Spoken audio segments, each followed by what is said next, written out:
Bismillahirrahmanirrahim. Assalamualaikum warahmatullahi wabarakatuh. Alhamdulillah wassalatu wassalamu ala Rasulillah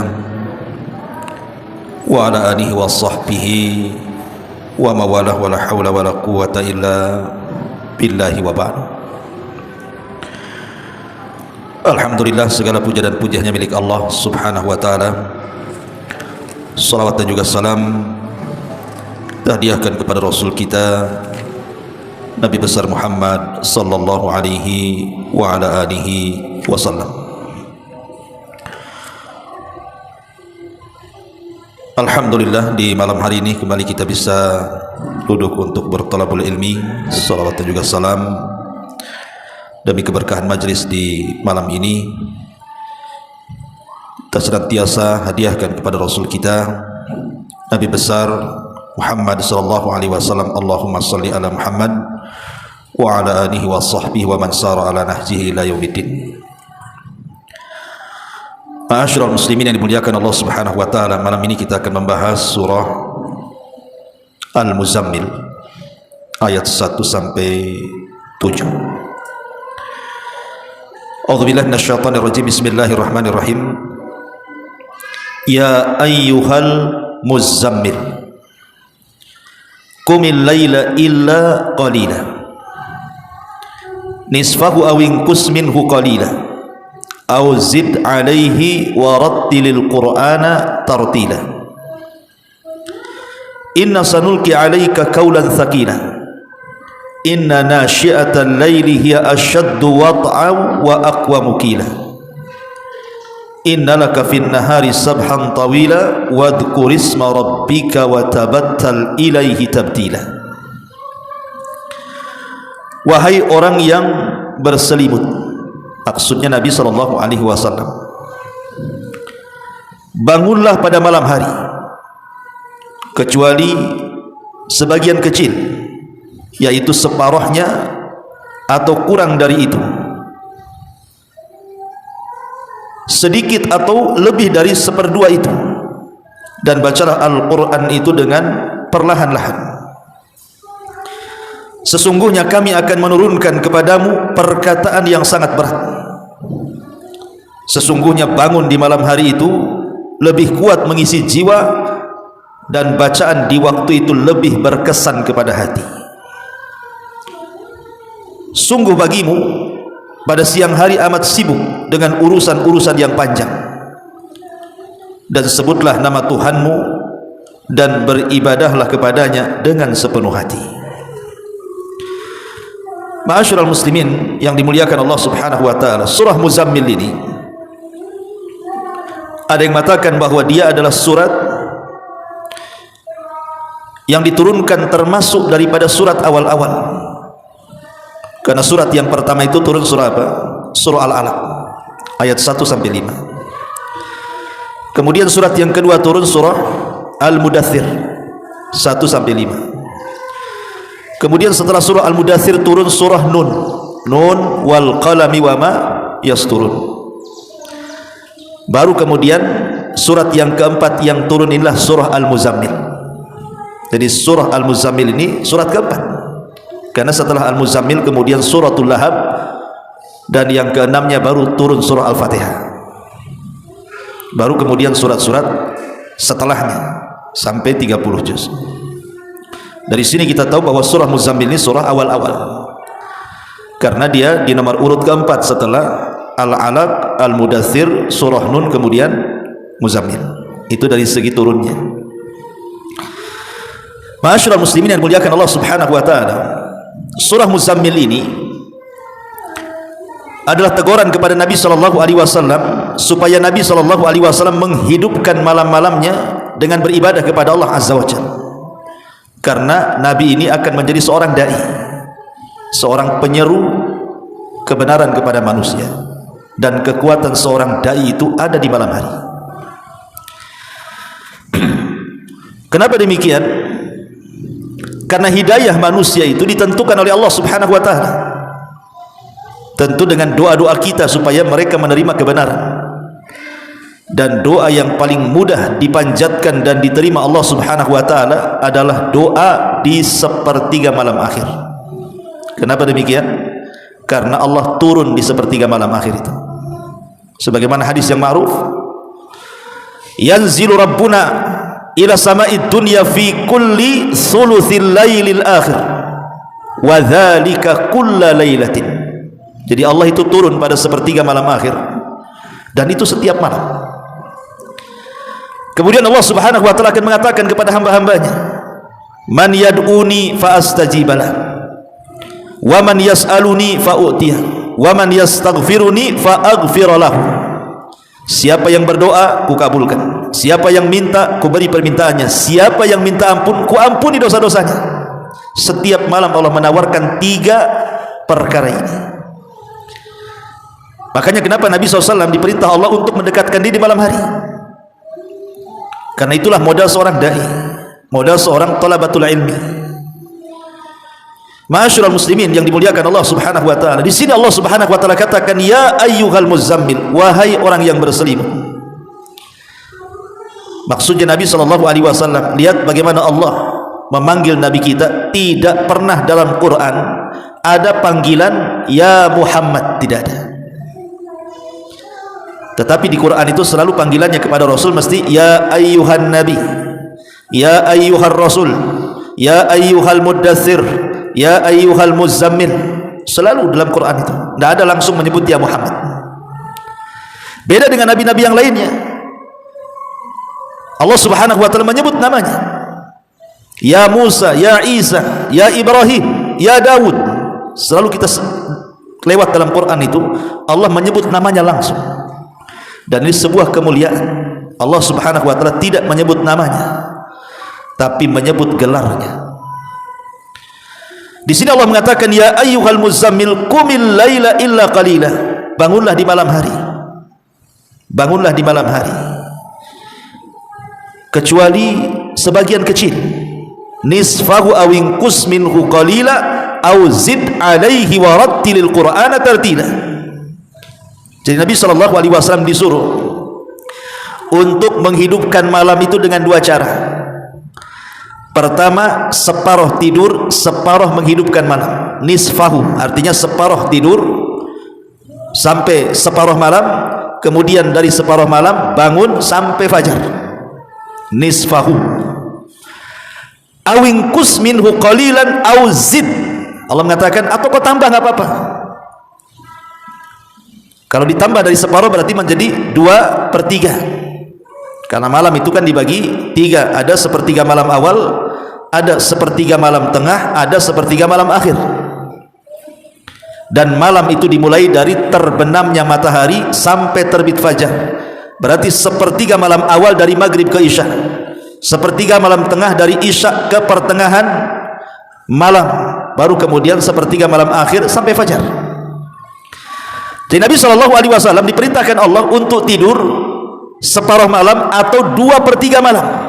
Karena di sini Allah mengatakan nisfahu awingkus minhu qalila aw zid alaihi. Boleh kau tambah dari separuh itu menjadi sedikit lagi. Kata para ulama maksudnya Nabi SAW boleh tidur di waktu malam itu, menghabiskan waktunya separuh malam atau 2/3 malam. Baru setelah itu bangun. Berarti cara tidurnya Nabi SAW, habis isya tidur, kemudian jam 12 bangun, kemudian tidak tidur lagi sampai fajar, atau dilebihkan 2/3 mungkin sampai jam 2, baru kemudian setelahnya bangun sampai fajar. Itu cara tidur Nabi. Kalau cara tidur kita kan tidak ya. Memang tidurnya jam 11, bangunnya adzan subuh, yang bangun, yang tak bangun bablas ya.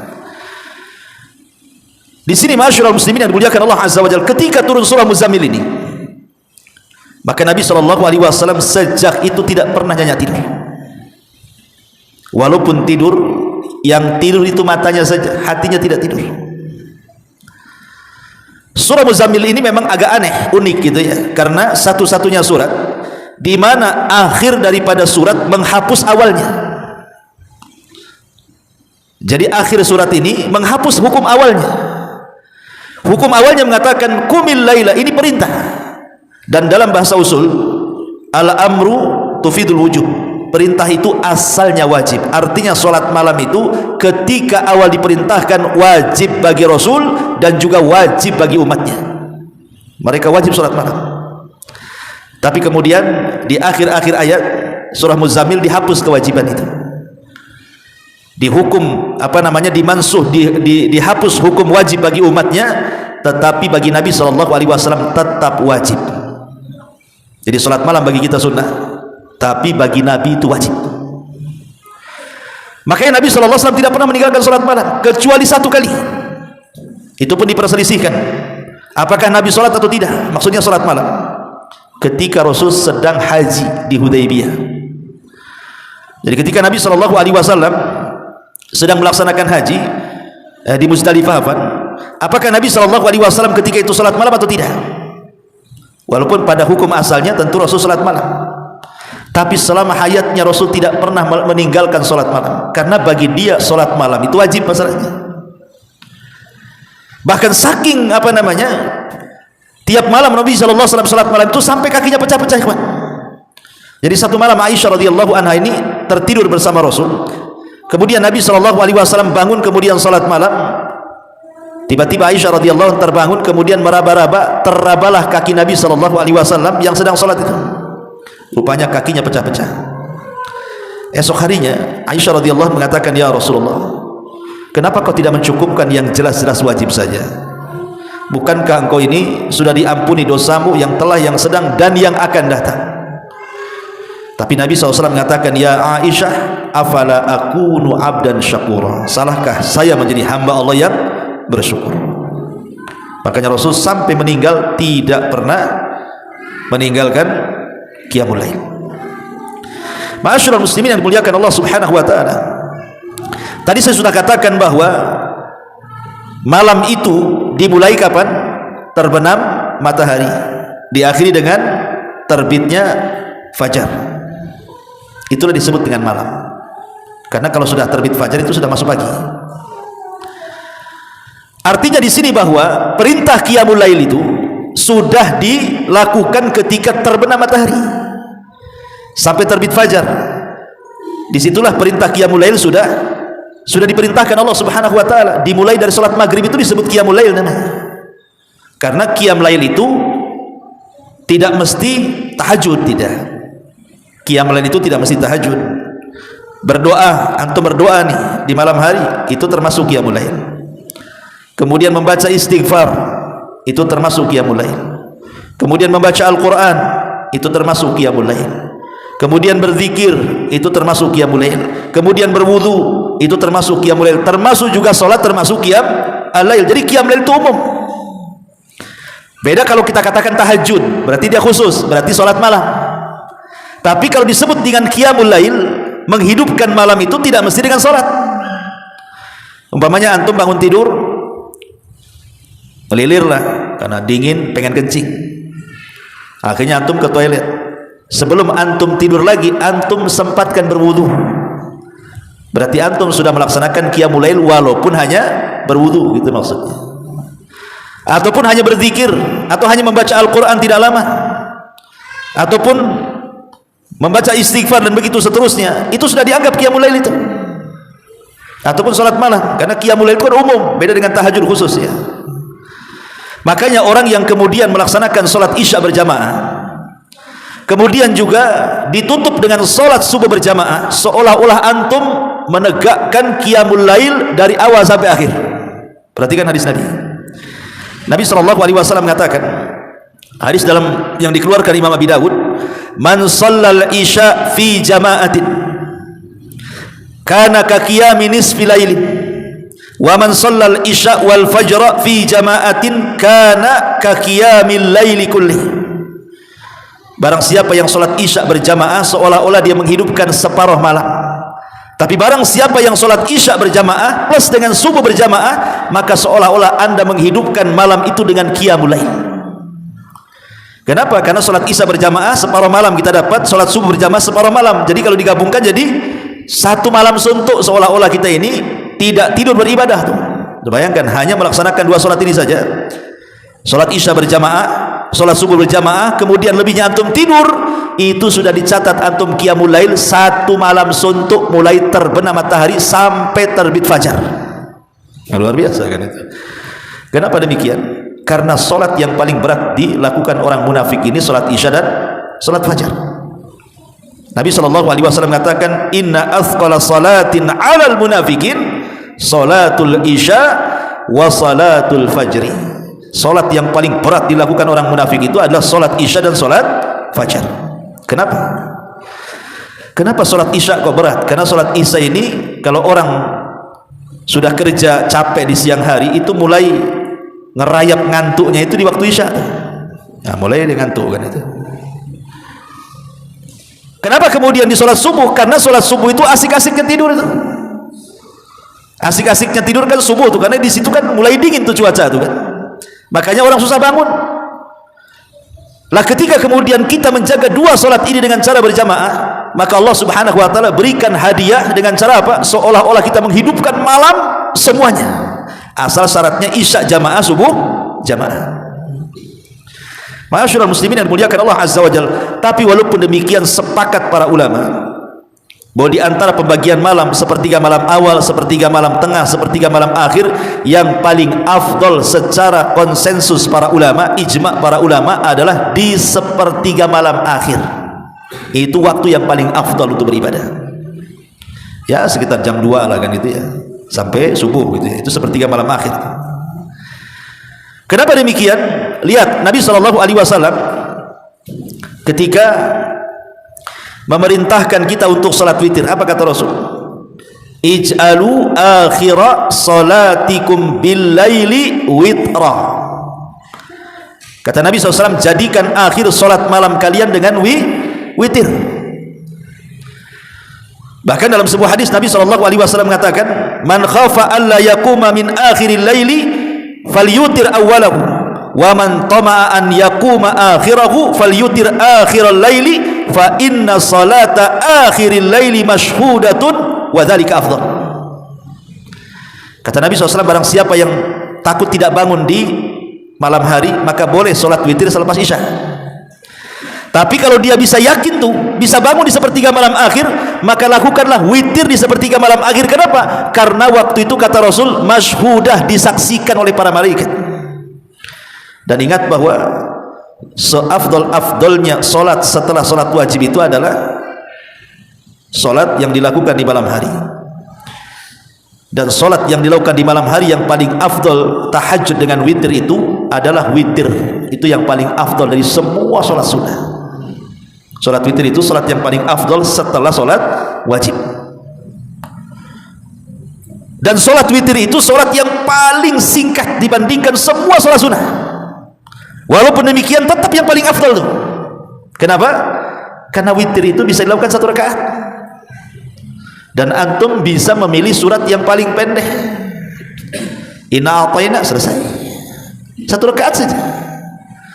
Habis isya umpamanya kan, pulang ke rumah karena takut nanti enggak bangun tengah malam atau enggak bangun sepertiga malam, ya sudahlah, salat 1 rakaat. Kita sudah melaksanakan salat yang paling afdal setelah salat wajib itu.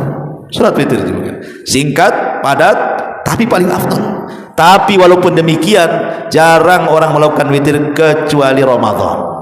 Kan habis tarawih witir kan itu ya. Ramadan aja orang tuh witir. Kalau di Ramadan mana mau orang salat witir? Kecuali orang-orang yang dirahmati Allah Subhanahu wa taala saja. Ma'asyiral muslimin yang dimuliakan Allah Subhanahu wa taala. Bahkan salat malam ini ikhwan, disebutkan dalam hadis Nabi SAW mengatakan dia adalah da'bus salihin, kebiasaan orang-orang soleh, bahkan para nabi. Solat malam yang paling dikenal adalah solat malamnya Nabi siapa? Nabi Daud. Nabi Daud itu punya solat khusus, punya puasa khusus. Kalau puasanya disebut puasa Daud, kalau solat malamnya disebut solat malam Daud. Nabi SAW mengatakan dari hadis Abdullah ibn Amr ibn As radhiyallahu an, Rasul bersabda, ahabbus salati ilallah salatu Daud. Salat yang paling dicintai Allah adalah salatnya Nabi Daud. Wa ahabbus siyam ilallah siyamu Daud. Begitu juga puasa yang paling dicintai Allah adalah puasa Daud. Bagaimana dia salat malamnya? Kana yanamu nisfal laili wa yaqumu thulutsahu wa yanamu sudusahu wa yasumu yauman wa yuftiru yauman. Beliau tidur setengah malam, kemudian bangun qiyam lail sepertiga malam, dan tidur lagi 1/6 malam, kemudian beliau berpuasa selang-seling, 1 hari puasa 1 hari tidak. Dari sini kita tahu bahwa solat malam itu kebiasaan para nabi, termasuk Nabi Daud di sini, dan juga kebiasaan orang-orang soleh. Solat malam itu kebiasaan orang-orang soleh. Ma'asyiral muslimin yang dimuliakan Allah Azza wa Jalla. Tetapi sekali lagi, bahwa menghidupkan malam tidak mesti harus dengan solat. Kadang ada orang kan waktunya iqbal, ada waktunya idbar. Hati itu kadang-kadang semangat, kadang-kadang futur, kan itu. Kalau lagi semangat mungkin solatlah kita.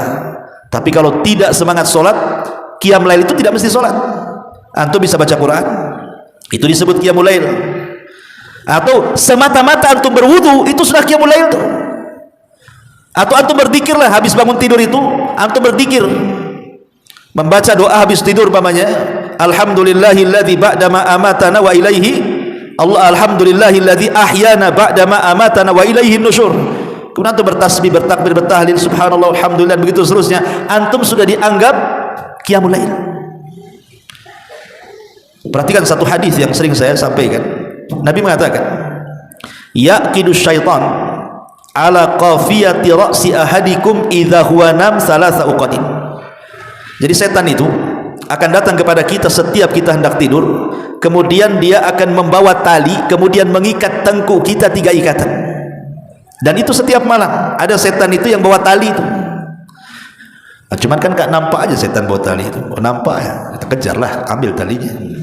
Jadi setan itu bawa tali untuk apa? Untuk mengikat tengkuk kita. Dan saya katakan ikhwan, setan itu tidak bisa menguasai ubun-ubun kita. Sering saya katakan, kalau orang barat membagi otak itu, mereka ada istilah otak kanan, otak kiri. Itu kalau barat membagi otak. Tapi kalau kita konsep Quran, otak itu dibelah menjadi 2. Ada otak depan yang disebut dengan nasiyah ubun-ubun, ada otak belakang yang disebut tengkuk. Tapi ada juga yang ngomong tak ada otak, kau katanya. Padahal semua orang ada otak. Ada orang ngomong gitu tuh, tak ada otak katanya. Semua manusia ada otaknya. Jadi otak itu ada depan, ada belakang. Itu konsep Quran tuh. Lah, setan itu tidak bisa menguasai otak depan. Namanya nasiyah, karena Allah mengatakan nasiyatin biyadi, ubun-ubun manusia itu ada di tanganku.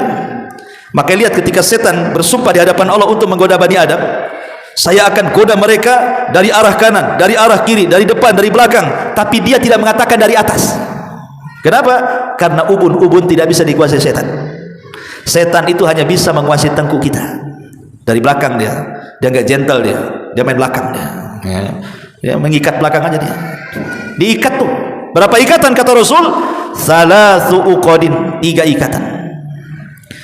Kullu uqdatin makana alaika lailun tawilun. Setiap setan itu mengikat tengkuk kita 1 ikatan tuh, maka setan akan memantra-mantrai itu dengan mengatakan lailun tawilun farqud, malam masih panjang, tidur. Nah, itulah mantranya setan tuh. Kemudian diikat lagi, ngomong gitu lagi, maka naha alaika lailun tawilun, tetaplah kau tidur, nyenyak-nyenyakkanlah, nyaman-nyamankanlah, malam masih panjang. Itu mantra keduanya. Diikat lagi yang ketiga, sama juga mantranya kayak gitu tuh, tidur, tidur, itu mantranya tuh. Mantranya setan. Pada ada subuh masih di mantra-mantra aja, tidur, tidur. Oh iya, masih malam. Gimana nggak malam ya? Gorden hitam, lampu mati kan, itu gelap semua. Alarm sengaja tadi dihidupin pak, dibanting sama dia. Jadi setan itu senantiasa membuat kita tidak bangun tidur. Tetapi kata Nabi SAW, kalau dia terbangun nih, seorang yang beriman, kemudian dia fadzakarallah, pertama dia berzikir kepada Allah, hilang 1 ikatan. Dia langsung bangun, kita berdoa, alhamdulillahilladzi ahyana ba'dama amatana wa ilaihin nusyur. Zikir itu hilang 1 ikatan. Kemudian setelah dia berzikir, ambil air, berwudu dia. Kata Rasul, wa idza tawaddaa halat uqdatun, apabila dia berwudu hilanglah 2 ikatan. Kemudian habis wudu salat dia, wa in shalla halat uqdatun, apabila dia salat maka 3 ikatan hilang 3-tiganya. Dari sini kata para ulama menunjukkan apa? Di sini ada zikir, ada wudu, ada salat. Jadi qiyam lail itu tidak mesti salat kan itu ya. Pamannya malas, ya sudahlah kita banyak baca Quran saja, karena baca Quran bagian daripada zikir. Atau kalau malas baca Quran, ya zikir sajalah, subhanallah, subhanallah, subhanallah.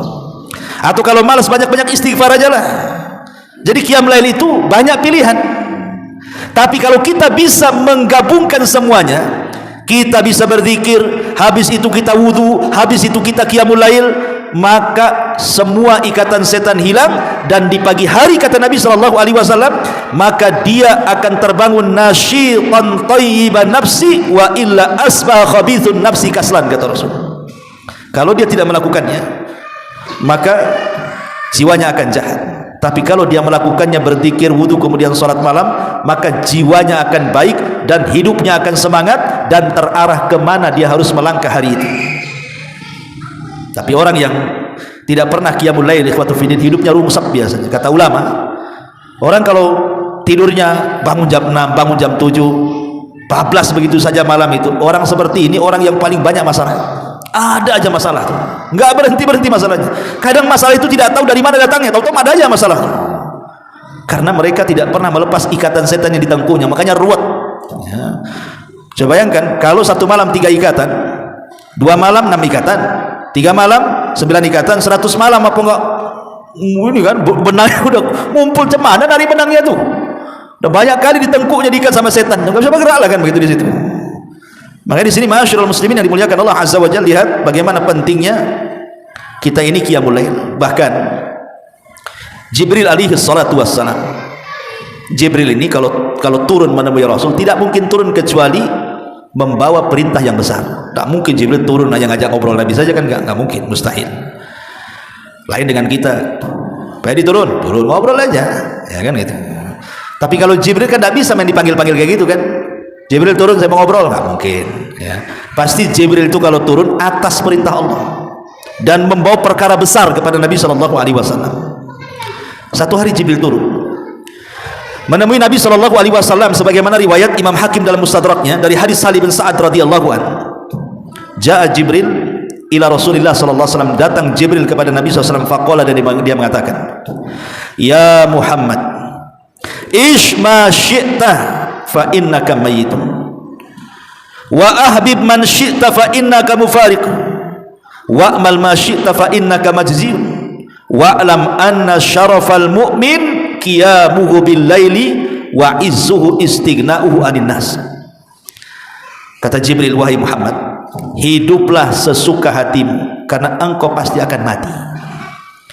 Cintailah orang yang kau cintai sesuka hatimu karena pasti orang yang kau cintai akan berpisah dari kamu. Dan beramallah sesuka hatimu karena pasti semua amalan akan ada balasannya di hadapan Allah. Kemudian syahidnya di sini, ingat, kata Jibril, wa'lam, ingat, anna syarafal mu'min, kemuliaan seorang mukmin itu adalah qiyamuhu bil laili, ketika dia bisa menegakkan salat malam. Tidak mesti salat, pokoknya qiyam lail. Qiyam lail itu saya katakan tadi kan, tidak mesti harus salat, baca Quran qiyam lail, berwudu qiyamul lail, atau untuk sedekah di malam hari termasuk qiyamul lail juga tuh. Seperti yang dilakukan siapa? Zainul Abidin, cucu Nabi sallallahu, cicit Nabi sallallahu alaihi wasallam, putra daripada Husain ibnu Ali. Itu kalau sedekah malam-malam, ikhwan. Jadi setiap malam dia bawa gandum, dia cari tuh orang-orang fakir Madinah. Setiap malam sebanyak 70 rumah fakir digendong sendiri, diletakkan di rumah fakir, nanti ambil lagi, diletakkan lagi. Setiap malam 70 fuqara Madinah diinfakin dia. Walaupun demikian, kadang-kadang ada orang fakir itu yang tak tahu berterima kasih, menuduh Zainul Abidin itu bakhil katanya. Kenapa? Karena tak tampak sedekah. Kaya tak tampak sedekahnya, dibilang bakhil. Pada setiap malam dia gendong gandum tuh. Tapi orang-orang menganggap dia bakhil. Kalau orang kaya sekarang kan tidak. Kalau bagi sembako aja wajib diviralkan. Ada kamera-kamera CCTV tersembunyi mesti ada tuh. Apalagi sekarang dunia prank, ya. Perang lah kan itu ya. Kadang ngeprank orang gitu kan. Sok-sok ya, sebenarnya kontennya baik, ingin menolong orang. Tapi dia tidak sadar ketika dia memvideokan umpamanya, sedang bersedekah, divideokan orangnya. Orang ini tidak tahu sedang divideokan kadang-kadang. Akhirnya tersebar mukanya. Orang yang tidak tahu dia miskin jadi tahu miskin kan itu. Kadang-kadang orang yang Seperti ini dipermalukan juga. Konten-konten seperti ini baik, tapi apakah harus terus membuat konten? Dan saya yakin orang seperti ini dipertanyakan keikhlasannya. Kalau hanya untuk konten saja, hanya nyari cuan saja, ya memang tujuannya bukan sedekah kan begitu, nyari subscriber aja yang paling banyak kan. Tapi lihat bagaimana dahulu orang infak itu, Zainul Abidin ketahuan infak itu setelah dia meninggal malah. Jadi dikasih tahu orang yang memandikannya bahwa punggungnya itu rusak karena setiap malam bawa gandum. Dan terbukti setelah dia meninggal tidak ada satu gandum yang ada di depan-depan orang kaya itu. Ada. Oh, berarti tahu selama ini siapa yang infak kepada mereka. Zainul Abidin. Nah, ini buat kalau dilakukan di malam hari ya qiyamul lail juga kan begitu. Karena inti qiyamul lail itu kita bangun dalam rangka mendekatkan diri kepada Allah. Tapi itu jangan tiru. Ah, saya ingin tiru kayak Zainul Abidin. Gua beras satu karung cari ruli jam 2 kan. Tuh masuk ruli tuh diteriaki paling beras paling padahal itu sedekah tuh kan. Ya sekarang nggak usah, nggak perlu gitu-gitu. Sekarang ini sudah ada SMS banking, ya transfer saja. Pengemis-kemis saya punya iPad sekarang. Ya mungkin nanti ke depannya itu nggak ada lagi orang ngemis pakai tangan tuh, langsung dia ngasih nomor rekeningnya. Tolong kirimkan itu ya. Makin maju sekarang ini. Ma'asyiral muslimin yang dimuliakan Allah Azza wa Jalla. Jadi di sini Jibril alaihi salam mendatangi Rasul dan mengatakan inna syarafal mu'min qiyamuhu billail. Sesungguhnya kemuliaan seorang mukmin itu ketika dia bisa menegakkan malam dengan beribadah kepada Allah Subhanahu wa taala. Ma'asyiral muslimin yang dimuliakan Allah Subhanahu wa taala. Dahulu kita akan masuk ke kisah-kisah sekarang. Dahulu ada seorang budak perempuan milik Al-Hasan ibn Saleh ibn Huyai. Jadi ada orang soleh di zaman salaf namanya Al-Hasan ibn Saleh ibn Huyai. Itu punya jariyah, punya budak perempuan. Budak perempuan ini selalu membangunkan tuannya. Kalau sudah datang sepertiga malam akhir, dibangunkan itu tuan-tuannya itu, keluarga tuannya, suruh sholat malam. Dan memang keluarganya Al-Hasan ibn Saleh ini semua istrinya, dia, anak-anaknya sholat malam. Dan yang membangunkan ini biasanya budak wanitanya ini. Ya, nanti kalau sudah semua tuan-tuannya sholat, baru dia sholat. Entah kepepet ekonomi Al-Hasan ibn Saleh ini, akhirnya dijualah budak wanita ini. Padahal itu sebagai alarm dia kan, itu yang selalu membangunkan tiap malam kan budaknya tuh. Dijual nih budak ini, dijual kepada keluarga yang tidak pernah sholat malam. Ya sholat subuh tapi tidak pernah sholat malam. Jadi budak ini selalu seperti, karena kebiasaannya di keluarga Al-Hasan ibn Saleh ini, kalau datang sepertiga malam maka dia menggedor pintu kamar tuannya. Wahai tuan, bangun, waktunya sholat. Wahai tuan, bangun, waktunya sholat. Jadi di keluarga baru ini dia selalu membangunkan, tapi tidak ada satupun yang bangun. Tidak ada satupun yang bangun. Kemudian ditanya, apa kalian tidak pernah sholat malam? Iya, kami tidak pernah sholat malam, kami cukupkan dengan subuh saja, katanya. Dari situ dia menangis. Kemudian mencela dirinya. Dia datang kepada majikannya yang pertama namanya Hasan ibn Saleh itu dan mengatakan, kenapa engkau jual kepada ila qaumin su', katanya. Kenapa kau jual kepada keluarga yang jelek akhlaknya, katanya. Kata Hasan ibn Saleh, kenapa emangnya? Hum la yusalluna billail. Mereka tidak pernah sholat malam. Bayangkan orang dulu, orang nggak sholat malam itu dibilang keluarga jelek. Orang dulu gitu ya, orang salaf itu kalau tidak sholat malam dibilang keluarga jelek itu. Kalau sekarang kira-kira apa sebutannya? Sekarang masih untung lah sholat subuh tuh, masih dibilang baik tuh, baik orang itu. Kenapa? Masih nampak subuh. Kalau sekarang ini turun derajatnya, yang penting subuh nampak ada baik kan itu. Tapi lihat ulama dulu, subhanallah ya. Ma'asyiral muslimin yang dimuliakan Allah Azza wa Jalla, Abu Hurairah radhiyallahu an dikisahkan, kana yaqumu thulutsal laili wa taqumu imra'atahu thulutsal laili. Idza nama hadza qama hadza fayuhyuna al-laila jami'a. Abu Hurairah ini dia bangun duluan, kemudian sholat sepertiga malam. Setelah kemudian dia selesai sholat, dia bangunkan istrinya, kau sekarang gantian sholat, katanya. Nanti setelah kemudian istrinya sholat selesai, maka Abu Hurairah dengan istrinya sholat bareng-bareng. Itulah kebiasaan Abu Hurairah radhiyallahu anhu. Makanya Rasul mengatakan apa?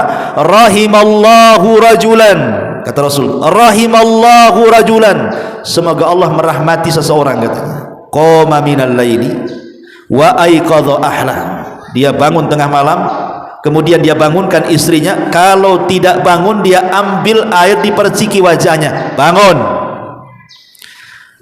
Wa rahimallahu imra'atan, begitu juga Allah rahmati seorang wanita, qamat minal laili wa aiqadat zaujaha, dia bangun di tengah malam, dia bangunkan suaminya. Kalau tak mau bangun, dia ambil air diperciki di wajahnya, bangun. Lihat, Allah mengatakan apa? Rasul mengatakan apa? Dua-duanya dirahmati Allah. Ini kalau suami istri seperti ini kan asik tuh ya. Dua-duanya dimantau. Ini enggak. Ini kalau antum diperciki air sama istri lagi tidur, wah, mungkin istri merciki satu kobokan, antum pula banjur dia satu ember. Dibalas kan itu. Apa-apaan ini kan itu. Antum dibangunin. Karena kita tidak terbiasa salat malam. Kalau terbangun malam itu kayaknya sayang. Sayang tidur lagi. Gitu kan. Jadi dalilnya sayang 2 jam lagi tidur lagi kan gitu ya. Mau mepet-mepet subuh aja dibilang sayang. Masyaallah muslimin yang dimuliakan Allah Azza wa Jalla. Kemudian juga dikatakan oleh Hasan Al-Basri rahimahullah, seorang alim min ulama tabi'in. Jadi dikatakan kepada Hasan Al-Basri itu, ma balu al-mutahajjidina min ahsanin nasi wujuhan. Ya Imam, kenapa ya orang-orang ahli tahajud itu wajahnya kok bersinar, bersih, enggak pernah kusut, kayaknya enggak ada masalah gitu kan. Kenapa ya bercahaya wajah orang-orang yang ahli tahajud itu? Lihat jawaban Hasan Al-Basri. Kata dia, li'annahum khalau birrahman fa'albasahum nuran min nurihi. Karena orang yang tahajud itu mereka sedang berkhalwat, bersendirian dengan Allah, maka Allah pakaikan kepada mereka baju cahaya dari cahayanya. Makanya lihat orang-orang yang suka tahajud itu bersih wajahnya. Ma'asyiral muslimin yang dimuliakan Allah Subhanahu wa taala, intinya bahwa sudah isya ya. Malam hari itu di sini dikatakan apa namanya? Inna nasyiatal laili hiya ashaddu wat'an wa aqwa mukila. Sesungguhnya bangun malam itu lebih kuat mengisi jiwa dan bacaan Al-Qur'an lebih berkesan. Kenapa demikian? Karena malam itu biasanya ya, orang kalau bangun di tengah malam kemudian ibadah, dipastikan orang itu ikhlas. Mau dia sama siapa? Kecuali antum salat malam di live di IG lain ceritanya kan gitu. Tapi kalau salat malam saja dipastikan dia ikhlas. Makanya Tamim ibn Aus Ad-Dari itu kan dikenal salat malam tuh. Dikatakan, ya Tamim, kaifa sholatuka bilail? Macam mana salatmu di malam hari? Kok kamu kuat ya salat tiap hari kok salat malam? Marah Tamim dan mengatakan, seandainya aku melaksanakan salat 1 rakaat katanya, dan aku tidak ceritakan kepada siapapun, lebih baik dibandingkan aku salat 1000 rakaat habis itu ceritakan kepada kalian katanya. Aku tidak akan cerita katanya. Itulah keikhlasan ulama salaf. Subhanallah bihamdika, asyhadu an la ilaha illa anta, astaghfiruka wa atubu ilaik. Allahu ta'ala. Assalamualaikum warahmatullahi wabarakatuh.